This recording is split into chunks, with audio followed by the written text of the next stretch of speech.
Hi guys, welcome! In this video, we'll take a look at all the big changes in the second major patch update for the Isle of Dreams episode of ROM 2.0.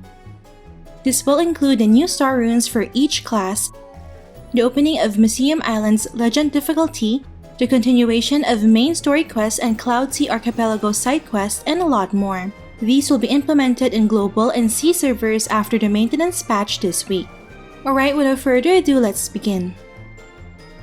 First up, the Legend difficulty of the Museum Island instance will be opened.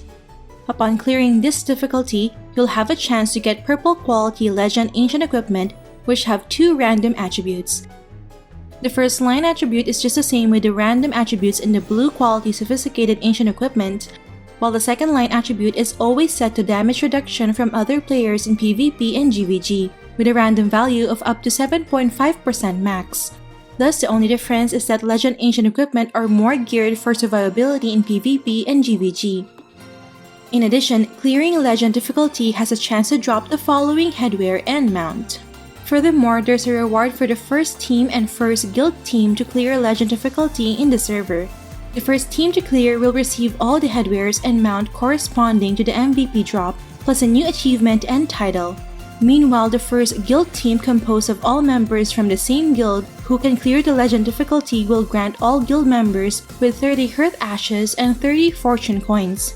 The skills and mechanics of the MVPs for the Legend difficulty can be found in the Traveler's Notes.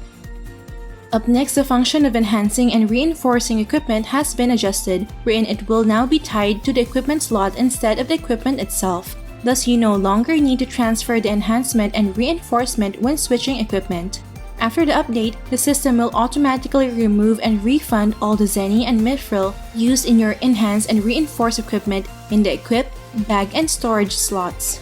But as a safety measure to prevent possible bugs, you may choose to remove the enhance and reinforce of all your equipment manually yourself before the update arrives. Then you can enhance or reinforce each equipment slot. The attribute bonus from enhancing and reinforcing will only take effect if you're wearing an equipment in the corresponding slot. But be aware that enhancing and reinforcing of the equipment slot is now permanent. It will be saved as is, and even a pyrolyzing stove cannot restore the Zenny and Mithril cost. Up next, we have additional Comodo and Cloud Sea Archipelago quests.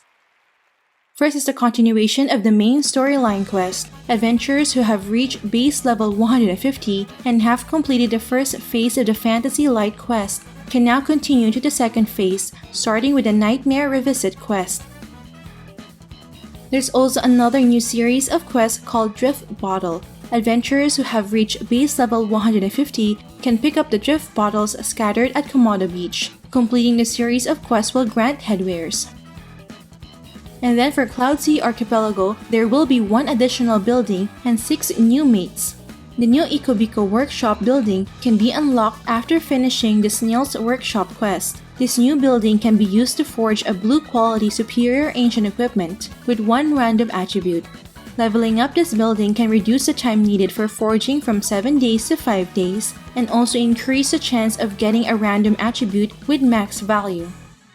As for the 6 new mates, completing all the related side quests will grant tons of quest-exclusive furniture, headwear, costume, and mount. Up next, we have the opening of the new Comodo farming map called Darklight Forest. You may enter this map via the portal in the upper right corner of Dream City. This map only spawns normal monsters, so it's really good for farming. Darklight Forest is filled with Nigel birds, alligators, and the new monster Moon Knight Bat. This new level 170 monster is similar to Draenlair, which is of brute race, dark element, and small size. It drops Sticky Candy, Rough Iridicon, Flywing, Scarlet Dye Stuffs, Cloudstone, Draenlair card, and Ribbon Blueprint. Up next, there will be new Class S star runes added, wherein all job classes, excluding collab jobs, will get one new star rune each. We've already talked about the new star rune for Rune Masters and Arcane Masters in another video. Just check the links below to learn more about these new star runes. I'll be featuring other star runes in the future, so stay tuned for that. Up next, we have the addition of the pistol and rifle god weapons for gunslingers, which are now showcased in the guild artifact room. You can get the pistol and rifle artifact shards by exchanging the Aldebaran 1 or Aldebaran free artifact tokens, so your guild must occupy either Luina 1 or Free Castle in GVG to be able to get the materials for crafting the new god weapons. Up next, we have a new equipment set effect for Wind Wheel Dart or its synth version Wind Dart Venus, and Flame Ring or its synth version Flame Feather, wherein fire element damage is increased by 10%. In addition, when the refinement of the shuriken is plus 10 or above, the set effect will also grant plus 10% max SP. The set effect will definitely boost the damage potential of the ninjutsu magic build of ninjas. Up next, we have a new NPC named Fusing Elder in Pantera. This new NPC supports crafting dye stuffs by batch. The function of crafting Mastella fruit has also been moved from Myth to this new NPC. Up next, we have minor adjustments for some instances. First, for Valhalla Ruins, the MVP and mini-boss monsters from Miklaj and Comodo have been added, so you now have a chance to defeat them and get their corresponding drops. And then for Echoing Corridor, the Tarot Room now has bigger space for combat, and the effect of the Tarot card, the Hangman, has been changed from obtaining a key causes one teammate to die to obtaining a key lowers your teammate's max HP by 50%. In addition, the shop can now be refreshed 99 times instead of just 5. Up next, we have the commencement of the 8th season of the 6 vs 6 team competition on October 16. The matches will be held every Saturday for 4 weeks, and it will run from 6 p.m. to 12 midnight GMT plus 7 for C server and GMT minus 6 for global server. Up next, we have some minor PvP optimizations. First, there's now an option to hide other players' appearances, such as costume and headgears inside GVG maps. This will make it easier to identify the job class of the opponents you're facing. Second, teleportation using Flywing, Giant Flywing, and Creamy Card will no longer be allowed in casual PvP modes. Third, unrelated system messages that float in the middle of the screen will no longer appear while inside PvP and GVG maps. And fourth, you can now open the 6 vs 6 interface inside the guild territory.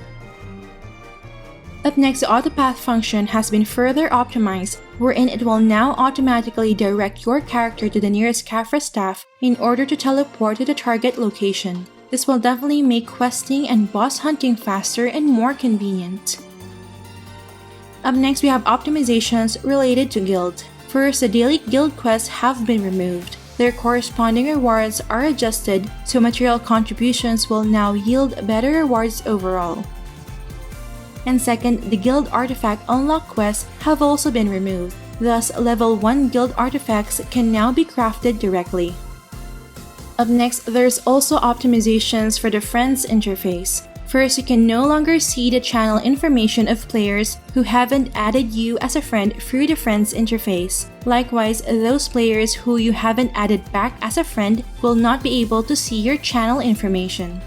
And second, friends going online or offline will no longer reset the friends list, but instead will just display the online status in the respective location when it was accessed. You can also refresh the friends list with this new button. Up next, we have some optimizations for the settings interface. First, the combat damage display has been optimized, wherein the white single damage counter is removed in multi-hit damage skills such as Fireball, and only the yellow total damage counter can be seen. In addition, there's now an option to display combat-related numbers of all players within the screen, all team members only, or yourself only, which includes your mercenary cats and pets. Second, there's now an average option to FPS mode, suitable for mid-end devices. And third, you can directly claim rewards from redemption codes via the System tab in Settings interface. Lastly, we have a number of minor adjustments and optimizations. First, the Pyrolyzing Stove and Cat Friend NPCs have been added to the Comodo Town map for a more convenient and accessible way of restoring and enchanting equipment. Second, the new Gunslinger motorbike mount can now change size depending on the player's size, so Dorams can finally ride the motorbike. Third, you can now view the EXP and drop rate penalty due to difference between monsters and players' levels in the Traveler's Notes. Fourth, you can now activate all entries in the Adventure Handbook with just a single tap of the Instant Activation button. Fifth, there's now a one-tap deposit function in storage wherein you can choose a particular item category to deposit all those items directly into storage. Sixth, you can now open tarot card albums and poker albums in bulk. Similarly, precision stones can now be used in bulk. 7. For Mentor's Potion, the weekly purchase limit when using Great Mentor's License is adjusted to 50, while the purchase limit when using BCC has been cancelled.